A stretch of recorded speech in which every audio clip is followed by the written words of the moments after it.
Well, thank you very much for being here and sharing this time together for the good of San Mateo County and Silicon Valley and California and the efforts that we're all here to promote. I'm inspired by what Roseanne said at the beginning, which is that what we're looking for today is San Mateo County approach to problem solving.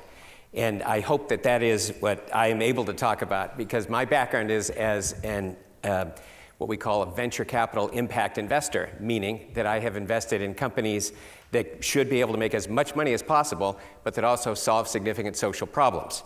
And in that context, I've invested in Tesla and Solar City and Revolution Foods and SAMCEDA member Proterra. And all of those have been very successful, and they also solve significant social problems.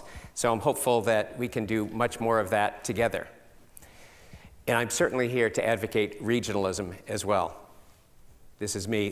That's someone with darker hair than I have. But my father told me many years ago, the older you get, be sure to use an older and older picture. And certainly it's one of the pieces of advice I remember. We do live in the middle of the greatest wealth creation engine in the world. I think that we all know that. Unemployment rate of 2.9% in this county means, of course, that we have to import workers from other counties because we simply don't have enough for our county. We're rated number 1 in employment, or lowest in unemployment, and there are only approximately 13,000 people in this county who are unemployed. That's the good news. The less good news, of course, is that this prosperity is not universal. In fact, certainly in the presidential election that we're in the middle of, there's a lot of talk about the declining middle class and what has happened to the middle class in this country, and that is a given anyway as an explanation for a lot of the political trends that we see.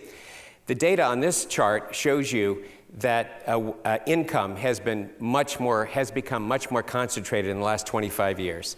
In San Mateo County, it used to be that the top 1% 25 years ago accounted for about 17% of all income. And now the top 1% accounts for 46% of all income. That's quite a dramatic change in 25 years. So that has many consequences, to be sure. And relevant to what we're discussing today, I think the most important consequence is the middle class has left San Mateo County. And as you can see on this chart, in San Mateo County, what the California Budget and Policy Center describes as middle class households have gone from about 59% to about, having trouble reading it, but you all can read it better than I can, I'm sure, 48% in this 25-year period, whereas lower income households have gone from about 32% to about 37%. That's in San Francisco County. And in San Mateo County, from about 29% to 33%. And at the same time, higher income households in San Mateo County have gone from about 12% to about 19%. So again, this national trend that we have heard about a lot is even more pronounced where we live. So, of course, I've long thought, I wonder if this has occurred to some of you, that what's happening to our area is very much like New York. It used to be that in Manhattan you only had rich people and poor people. Increasingly in New York City, in Brooklyn, for example, it is mostly rich people and poor people. And the problem is we have a similar trend without the same infrastructure that exists in New York City because they built subways, et cetera, 100 years ago. So what can be done about that? There are alternatives to investing in more infrastructure, although I believe we need to do that, and we'll talk more about that. But because we're based in San Mateo County and because we're standing in the Oracle Conference Center, obviously part of the solution has to be technology-based, and we have an opportunity to take advantage of that. You probably all know that electric utility demand has been quite dramatically curtailed in California because of the use of demand-side management, which are technology-based products that with differential pricing and other technology capabilities have allowed us to avoid building additional power plants. Because by using similar technologies, which is to say using bridges, roads, and other infrastructure more efficiently, we don't necessarily have to build as much as in other jurisdictions if we're able to take advantage of our developments in technology. Now, where will some of that money come from? Where does some of that money come from? It comes from venture capital.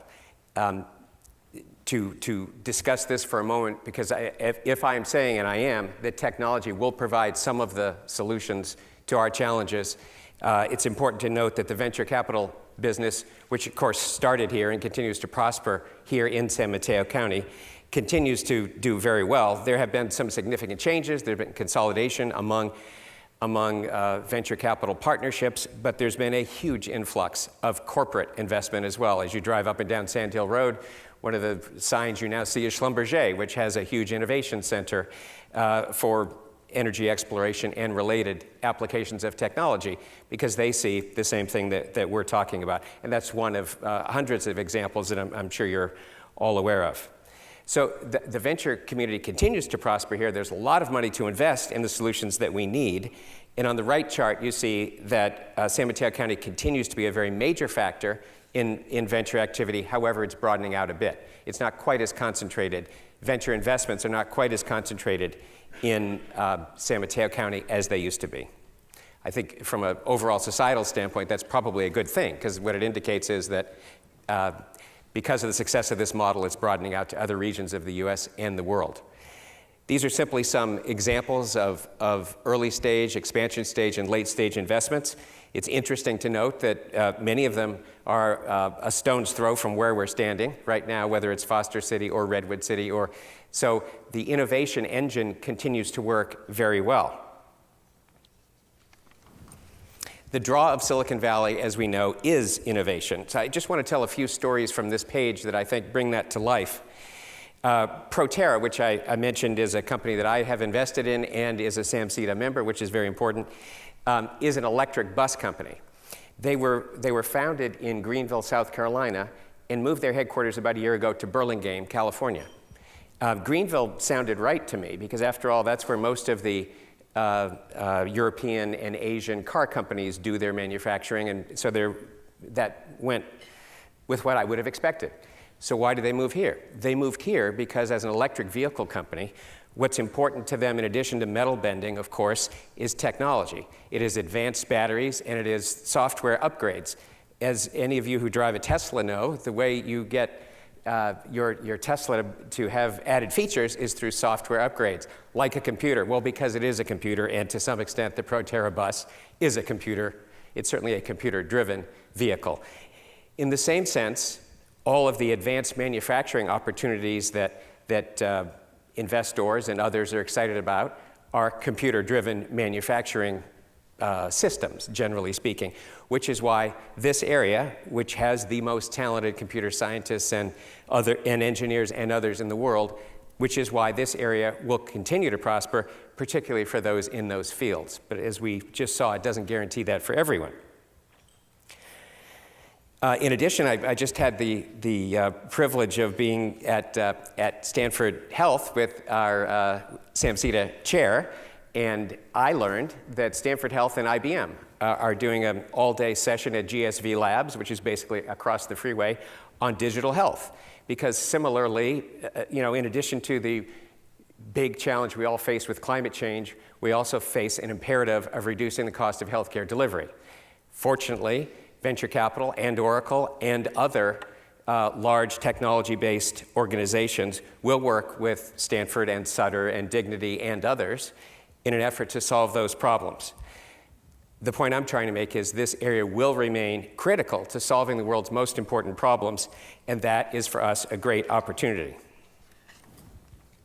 But we've certainly heard about challenges. The cost of housing is extremely high. Rental rates here average now about $3,000 as of 3 months ago. Home price is $1.2 million. And I've observed, I'm sure many of you have, particularly those who are in the real estate business, that rents have increased more near Caltrain and Samtrans than they have farther from Caltrain and Samtrans, which I take as a very positive sign, because people recognize the importance of public transportation and are beginning to value it. And certainly companies, as they seek locations, are beginning to value it, which is terrific. With respect to housing, There are a couple of proposals that we've heard today, which I certainly believe that people are more important in getting a house than cars. So I thought that was an extremely creative observation that I've never heard, and I hope to help in any way to help that along. Also, the Bay Area Council has proposed making it easier for homeowners to add second units to their homes, which to me makes a great deal of sense because, of course, the principal reason it's so expensive around here is the cost of land. And when you add a second unit, there is no incremental cost of land. So therefore, it's a very practical approach. And the other, I think, is denser housing. And I'm a director of Habitat for Humanity, and we're building a high-rise, which is a brand new thing for Habitat for Humanity in Redwood City. And we've been helped by Roseanne and many others in this room to achieve that. So that's an example of a social enterprise, a not-for-profit model that has to adjust to take advantage to continue to serve its mission in a changing environment. Also, I mentioned earlier demand-side management facilitated by technology. You may be familiar with a company called Upwork. There are a few other similar companies, but this is essentially eBay for workers. In other words, it is a marketplace that matches those who need work with those who will provide work. Most often, those who provide that work do it from home or from a remote location of their choice, which of course is terrific because that means they're not adding to the congestion on 101 or even Caltrain or Samtrans for that matter. They're working in the most carbon neutral way they could, which is by not transporting themselves at all. Solutions like that are another technology-based approach to how we should solve this problem. But I definitely want to add what may be the most controversial thing, but it may be super regionalism, which is, I believe, a key part of the solution is high-speed rail. It is 38 minutes. It will be, I have to say, 38 minutes from Fresno to San Jose. I did some work with the mayor of Fresno in an effort to work with them to do the kind of investing we're talking about to diversify their economy. And in the course of that, learned a great deal about Fresno and the Central Valley. So I think a regional, or call it a super regional solution, if that makes more sense, is valley to valley. Because these are things we know about Silicon Valley. It's expensive, it's crowded, there's very low unemployment, and there are excellent education facilities and institutions. And what we know about the Central Valley is it's much less expensive. The average cost of a house in Fresno is 20 to 25% of Silicon Valley. It's much less crowded. There is high unemployment. You may not be aware that certain parts of the Central Valley have 40% unemployment, and certain parts of the Central Valley are the poorest parts of the US. Every bit as poor as Appalachia, and they're about 100 miles, 125 miles from where we are. And the education systems with UC Merced, Fresno State, and others are not the equal of the Bay Area today, but they're getting better. There's a whole entrepreneurship focus of high schools in Fresno. So, and this is not intended to be an ad for Fresno. What it is intended to be is a thought that we have the two regions, which are adjacent, complementary needs and complementary features. And so wonder if we couldn't work more closely together, and with high-speed rail we can.